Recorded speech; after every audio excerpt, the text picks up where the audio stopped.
and welcome to a beautiful day in Orange County, California. Today I have a 2020 C8 Corvette. It is a 3LT. It's got the Z51 package, and I think I'm just going to rehash everything that everyone else has ever said about this car. It's wonderful, it's great. GM did something amazing, and I think I'm just going to tell you about it all over again. I hope you join me and have a good day.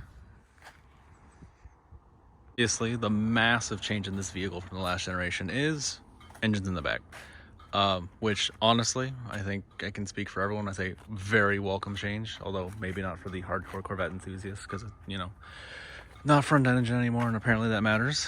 To me, though, having the engine in the back is outrageously cool, and obviously, especially for the price point, it's even cooler.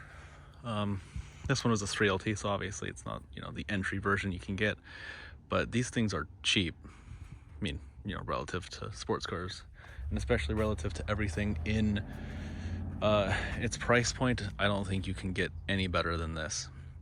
As for cargo space, obviously the engine's in the back now, so looking in the back, you do get to see the beautiful engine up close. Get to go touch it if you want. Hot as hell, will burn you, you know, worth it maybe. You have a lot of cargo space in here. This, and especially with the frunk, I was able to do Costco runs with this, which may or may not be surprising to some people, but to me, I was very surprised that I was able to do a Costco run with it. Obviously, you really can't fit like the boxes they give you, but if you bring your own bags or just put them in here, I guess, like some sort of freak, it'll work. Relatively unanimously agreed on is the body lines, right? This is very, very exotic looking. It's very, very aggressive. It's very, very striking. I think GM did a wonderful job overall with the vehicle, and I love it. I love the hell out of this thing. For the interior of the car, my first thought is this is a nice place to be. It's very driver oriented. This is absolutely a cockpit. It's clearly derived from fighter jets. I believe GM even said as much. Or I could just be making stuff up and I'm just, you know, so over the moon about this car that I'm, you know, comparing it to a fighter jet. I'm fine with either being reality, if I'm being honest with you. I personally love these two-tier looking things. I don't really know what these are for. I think they're just meant to look cool, but they do look cool, and I absolutely love them. The full car is just a nice place to be. This is the 3LT, so we have all options. It is fairly optioned up. This is very responsive. I very much enjoy it. CarPlay does what it's supposed to. I don't have anything plugged in, but it does what it's supposed to do. I like the dash. It's wonderful. I mean, okay, maybe not wonderful, but you know, it's good. I like it. The car feels well put together. Given it's a sports car, the materials aren't as, you know, they don't have to be wonderful. Like, this isn't an Aston Martin, right? I'm not expecting, you know, Tuscan leather or whatever Aston Martin gives in their cars, or pick a brand, you know, Ferrari, Lamborghini, what have you, right? This is a $60,000 starting price car. The interior feels good for what it is, and it feels good for what you're getting, right? This is a not complainable interior. The seats are really comfortable. I really like these seats, and I really enjoy being able to see the engine in the back. Obviously, you know, the car isn't, the interior isn't the greatest interior we've ever seen, but again, for what it is, this is a really good interior. It's really comfortable, and I think GM did a great job.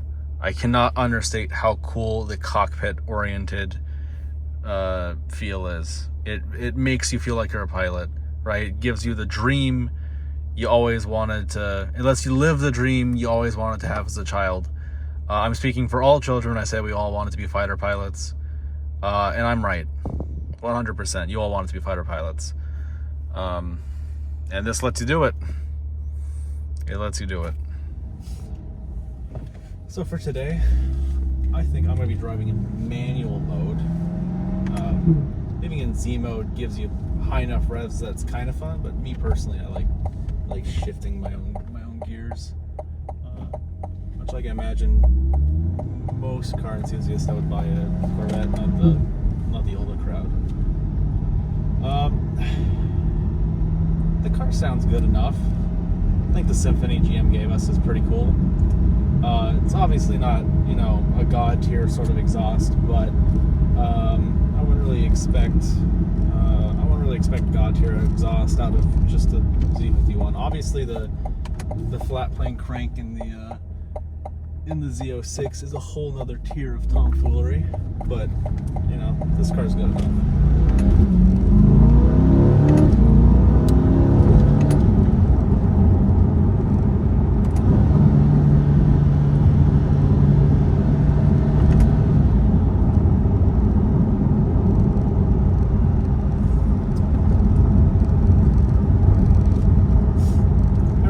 Drive this car, I always just picture what it'd be like to drive a Z06, because this car is outrageously fun on its own. I can't imagine what a whole nother tier above this car is like. Every time I get behind the wheel of this car, it's an event. It's fun. I absolutely love driving this car. And yeah, GM did something insane.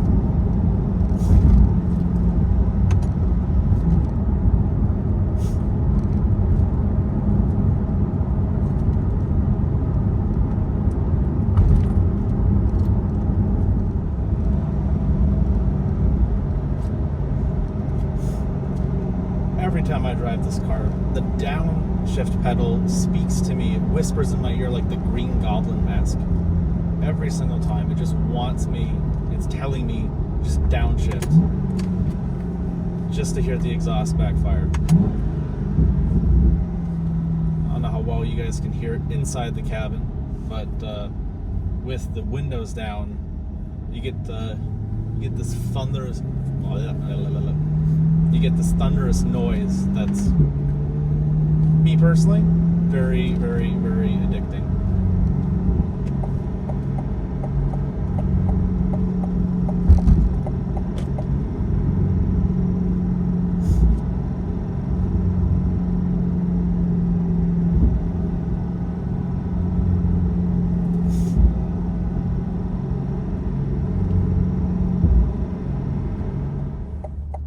This little stretch of road always lets you bring it out if you so choose. I swear they did this on purpose. It's just to trap anyone with a sports car. I swear.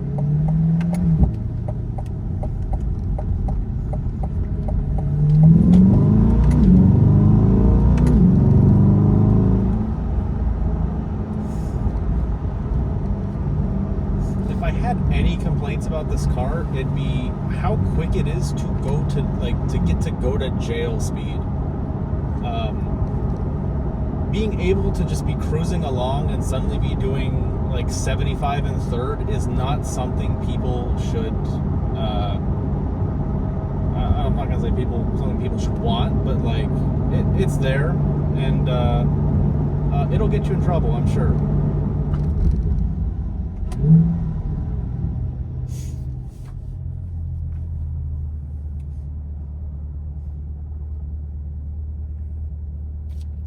And obviously, mid-engine car, attention. It gets some attention.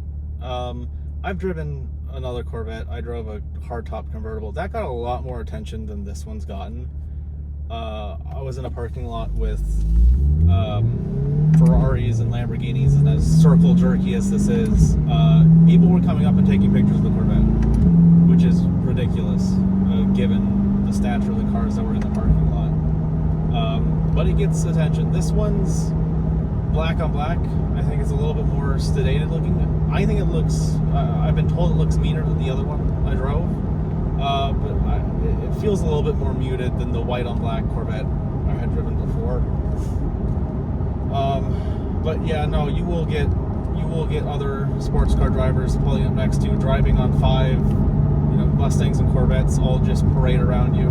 It's kind of heartwarming because it's like a little community. It's kind of cool. But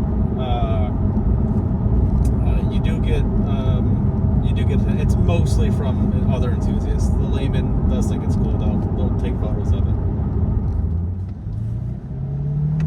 I will say a nice thing about this car is its ability to go between the sort of aggressive and monstrous Z mode to just going into drive and just being a relaxed vehicle. Throw it into comfort here. And it's very subdued. It's very easy to drive. It's incredibly comfortable. This is not an uncomfortable car. I would easily be able to daily this if I had this if I had this year round. I don't see why I wouldn't be able to daily this car. It's just super easy to drive when you want it to be. If I had any complaints, this is going to be super niche. I'm a taller guy. I have to sort of bend over when I get to stoplights to be able to see the light. I don't think that's going to be a problem for a lot of people, but it is a problem for me, and it's just annoying, really.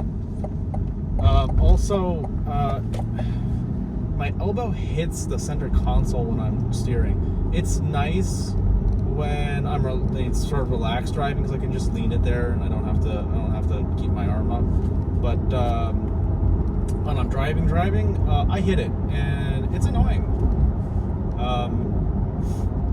But I mean, those are the only real complaints I have about the vehicle. If there wasn't a rear view camera, I think I'd complain about rearward visibility, but it's obviously why they included the camera, so it's not.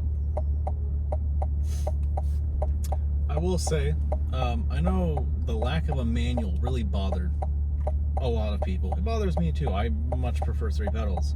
But this transmission fits the car. It gives it the exotic feel that comes with the car's looks. And the more I've driven with it, the more I'm like, yeah, no, this works. It's fine. Right? I can complain all I want. And I think it's valid that people complain that there aren't 3 pedals, but the car fits. It fits the car.